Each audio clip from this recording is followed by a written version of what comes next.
Selamat ketemu lagi di Oase Pembelajaran. Kali ini kita akan membahas cara pengelolaan komunitas belajar. Karena untuk saat ini komunitas belajar memang harus dibentuk di satuan pendidikan sesuai dengan himbauan dari Kemendikbud. Nah, sesuai dengan edaran Direktur Jenderal Guru dan Tenaga Pendidikan Kemendikbudristek nomor 4263B akan 4 pada April 2023 tentang optimalisasi komunitas belajar. Maka setiap satuan pendidikan harus memiliki komunitas belajar yang berpusat pada pengajar murid dan siklus inquiry. Jadi di sini pun ada juga peran serta dari si pengawas, dinas, dan sebagainya. Jadi pertama kita membahas tentang apa itu komunitas belajar.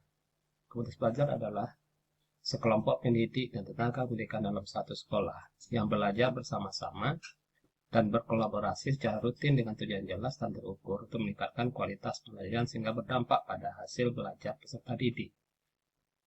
Jadi berdasarkan definisi ini, komunitas belajar itu harus memang dampaknya terhadap hasil belajar peserta didik. Jadi bukan hanya untuk kebutuhan guru yang nanti hanya untuk kepentingan pribadi guru dalam menambah kompetensi misalnya. Maka seharusnya ada dampak di dalam hasil belajar peserta didik. Kemudian, tujuan komunitas itu adalah meningkatkan kompetensi pendidik dan membangun budaya belajar bersama ya secara berkelanjutan. Kemudian, seperti yang kita ketahui, komunitas belajar itu ada 3 jenis sebenarnya, Bapak Ibu. Yang pertama adalah komunitas belajar dalam sekolah, kemudian komunitas belajar antar sekolah, kemudian komunitas belajar secara daring.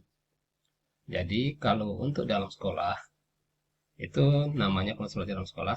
Contohnya adalah kegiatan-kegiatan bersama, misalnya dalam satu mapel, berdiskusi dan sebagainya, ataupun ada disepakati satu waktu untuk melaksanakan diskusi bersama, maka itu juga disebut dengan komunitas belajar dalam sekolah. Sedangkan komunitas belajar antar sekolah, itu contohnya MGMP, MKKS, KKG, dan sebagainya. Sedangkan komunitas belajar secara daring, nah ini menggunakan platform mereka mengajar misalnya, atau menggunakan teknologi informasi yang lain, bisa Telegram, bisa Facebook, WA, dan sebagainya. Inilah pembagian dari komunitas belajar yang ada diatur oleh Kemendikbud. Kemudian, komunitas belajar ini memiliki ruang lingkup yang lebih luas, sehingga memayungi 3 komunitas belajar yang tadi. Kemudian, ini menjadi wadah ya Bapak Ibu, kolaborasi antar pendidik, sehingga meminimalisir timbangan kompetensi antar pendidik. Kemudian, komunitas belajar berdampak pada peningkatan kualitas pembelajaran dan hasil belajar peserta didik. Jadi memang harus berdampak terhadap hasil belajar peserta didik. 3 ide besar pengelolaan komunitas belajar itu yang pertama adalah fokus pada pembelajaran. Kemudian memudayakan kolaborasi dan tanggung jawab kolektif. Kemudian berorientasi pada hasil, yaitu hasil pembelajaran peserta didik.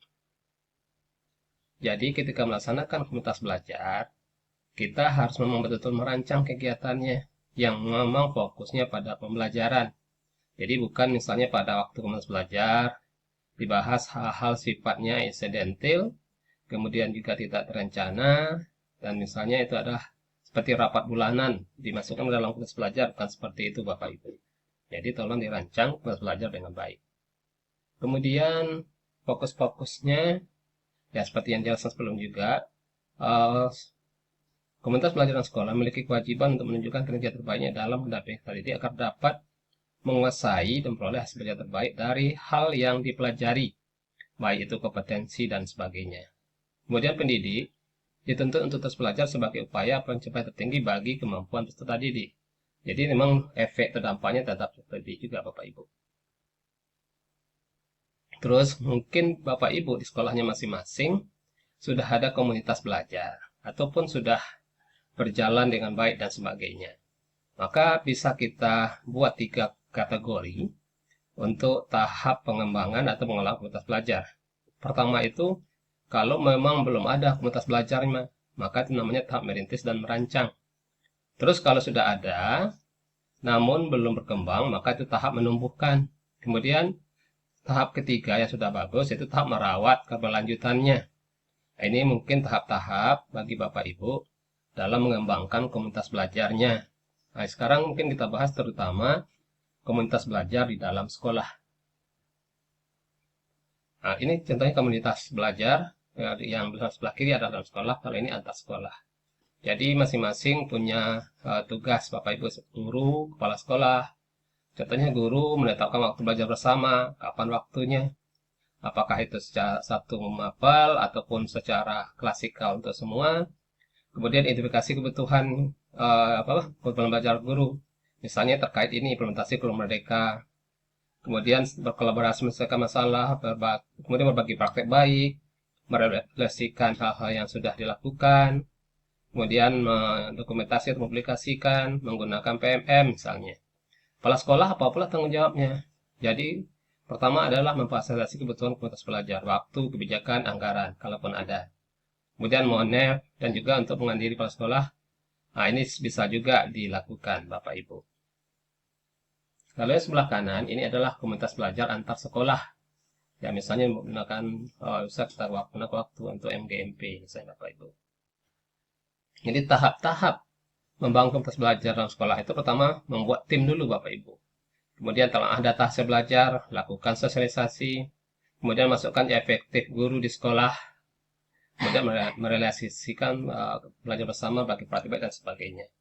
Nah, misalnya kalau membuat tim kecil ini bisa langkah pertamanya, misalnya kita sebelum melakukan hal-hal yang lain, mungkin kalau kita masih belum ada komunitas belajar di sekolah, alangkah baiknya Bapak Ibu melakukan kesepakatan bersama lah antara sesama guru.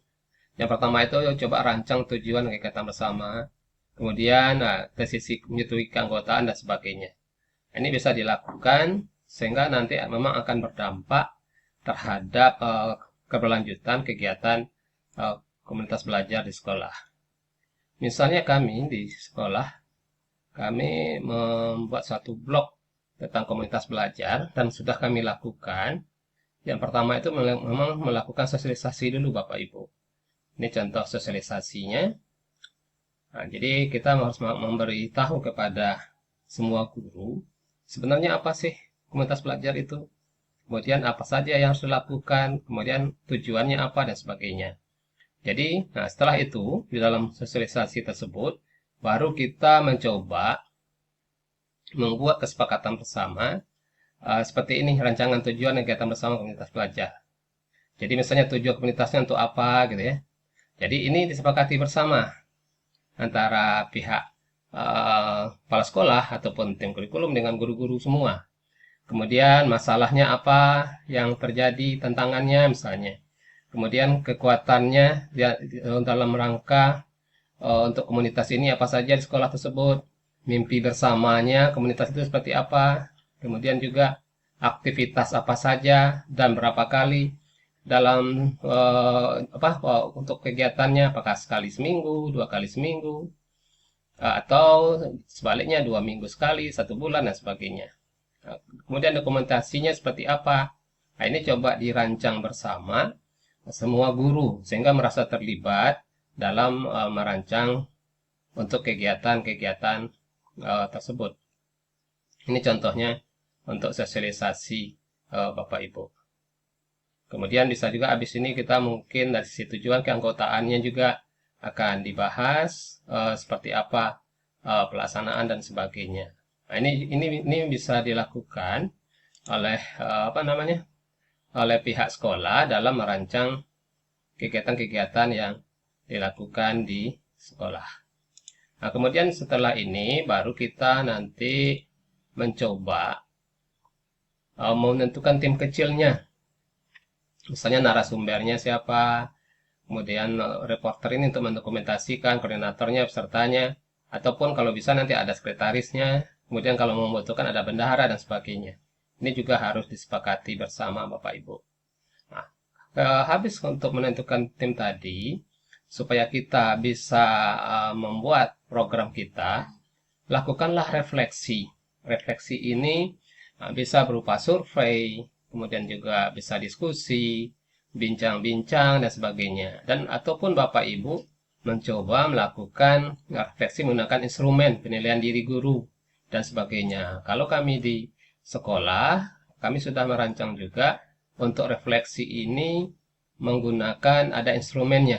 Jadi ini dibuat dalam bentuk Google Form, nanti disampaikan ke guru, sehingga nanti kami rekap, maka akan diperolehlah beberapa hal yang berkaitan dengan pembelajaran selama ini.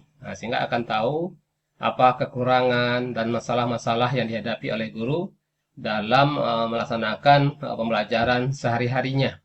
Dan ini menjadi salah satu dasar untuk membuat program di dalam kombelnya Bapak Ibu. Nah, itu mungkin langkah selanjutnya. Nah, seperti inilah hasil dari program yang kami sudah rancang secara bersama berdasarkan refleksi dari semua guru yang ada di sekolah. Nah, sebenarnya Bapak Ibu, siklus belajar dan kualitas belajar itu ada 4 tahap ini. Ini namanya siklus inquiry. Jadi setiap permasalahan-permasalahan laksanakanlah secara siklus inquiry ini. Pertama, lakukan refleksi awal. Apa kira-kira permasalahan yang paling dominan atau skala prioritas? Kemudian lakukan perencanaan, lakukan implementasi, evaluasi. Inilah siklusnya seterusnya. Ini bukan hanya untuk komunitas belajar dalam sekolah, juga untuk komunitas belajar di luar sekolah seperti MGMP, MKKS, dan sebagainya. Harus melakukan siklus belajar seperti ini, Bapak Ibu. Nah, contohnya seperti ini. Misalnya kalau refleksi awal, bisa guru berdiskusi mengenai analisis belajar anak, bersumber dari berbagai data gitu ya. Kemudian pada perencanaan, dapat berkolaborasi mengembangkan perencanaan pembelajaran seperti apa sebagisnya. Kemudian diimplementasikan, kemudian lakukan evaluasi. Nah, ini kira-kira langkah-langkah ataupun siklus komunitas belajar dalam sekolah. Mungkin itu saja Bapak Ibu yang bisa kami sampaikan. Mudah-mudahan untuk sekolah kita masing-masing ataupun di satuan pendidikan kita masing-masing sesuai dengan surat edaran dari Dirjen GTK tadi, kita bisa membuat ataupun mengelola komunitas belajar kita di sekolah masing-masing dengan baik dan terstruktur dengan program yang jelas. Terima kasih kami ucapkan dari OC Pembelajaran. Sekian.